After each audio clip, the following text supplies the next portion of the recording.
Jumat Agung adalah perwujudan sabda Yesus, sabda Allah.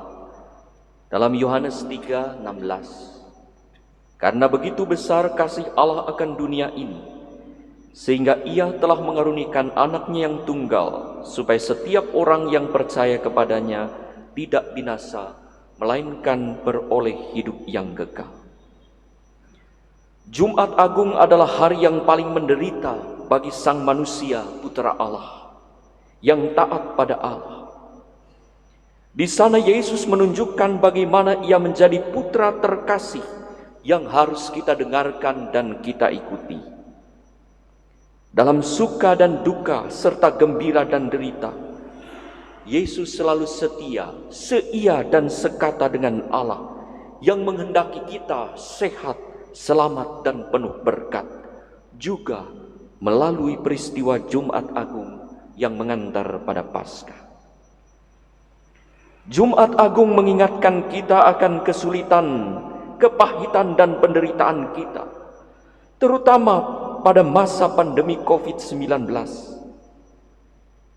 Berapa banyak kerabat dan sahabat kita yang sakit, sengsara, bahkan mati akibat virus yang tak pandang bulu. Berapa sering tangisan terdengar dan berapa banyak tetesan air mata mengalir di pipi kita, menyaksikan dan mengalami sendiri derita yang tanpa kekuatan Allah tak tertahankan. Masihkah kita mau setia, seia dan sekata dengan Allah? Ataukah kita berbalik menyalahkan Allah dan meninggalkannya? Salahkah Allah? Apakah penderitaan itu bukan akibat keteledoran dan kebejatan manusia serta godaan dan kejahatan iblis? Adam dan Hawa berdosa karena tak taat pada Allah. Hawa menyalahkan Allah yang menciptakan ular. Adam menyalahkan Allah yang memberi Hawa sebagai teman sepadan. Tokoh setia dalam derita pada perjanjian lama adalah Ayub. Bukan karena kesalahannya, tetapi karena kejahatan iblis yang ingin Ayub menderita dan mengutuki Allah. Di awal penderitaan Ayub, maka berkatalah istrinya kepadanya, "Masih bertekunkah engkau dalam kesalehan? Kutukilah Allahmu dan matilah." Tetapi jawab Ayub kepadanya, "Engkau berbicara seperti perempuan gila. Apakah kita mau menerima yang baik dari Allah, tetapi tidak mau menerima yang buruk?" Dalam kesemuanya itu, Ayub tidak berbuat dosa dengan bibirnya. Ayub mengajak kita setia pada Allah dalam keadaan apapun.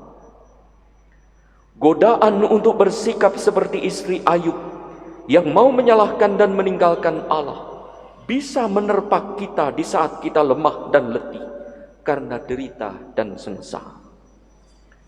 Lihatlah Yesus yang mengalami sakratul maut berpeluh darah di Taman Getsemani, berseru, "Ya Bapa, jikalau sekiranya mungkin, biarlah cawan ini lalu daripada."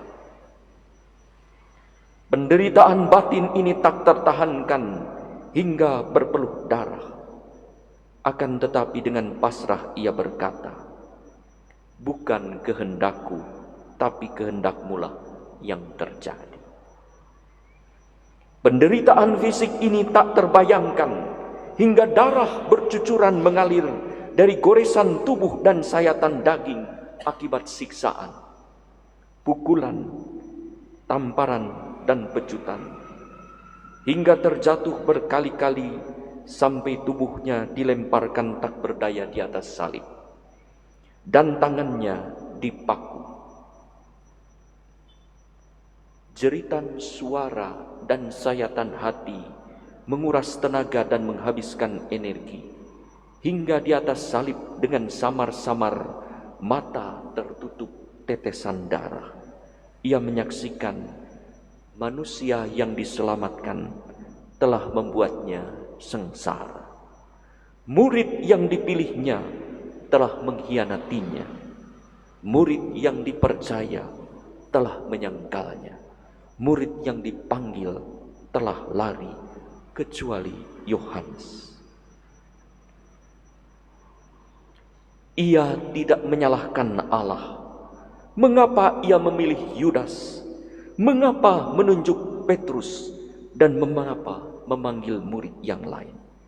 Tidak, ia tidak pernah menyalahkan Allah.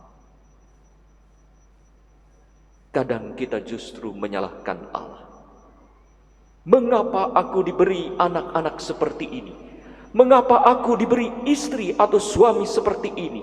Mengapa aku diberi atasan atau rekan sekerja seperti ini? Mengapa ada orang-orang seperti ini?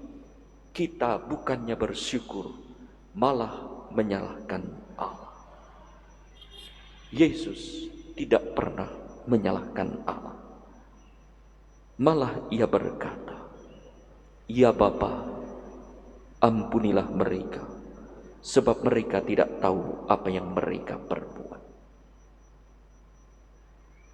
Ia bersuka cita karena dunia dan manusia diselamatkan. Allah tak pernah salah. Ia tahu yang terbaik. Menyaksikan kesetiaan ibunya dan Yohanes muridnya, Yesus bersyukur atas peristiwa penebusan ini. Dan dengan sekuat tenaga yang masih tersisa, ia menghimpun seluruh energi yang ada untuk bersaksi pada manusia dan berserah pada Allah. Bagaimana kita harus melewati Jumat Agung dan menyongsong Paskah. Ya Bapa, ke dalam tangan-Mu kuserahkan nyawa.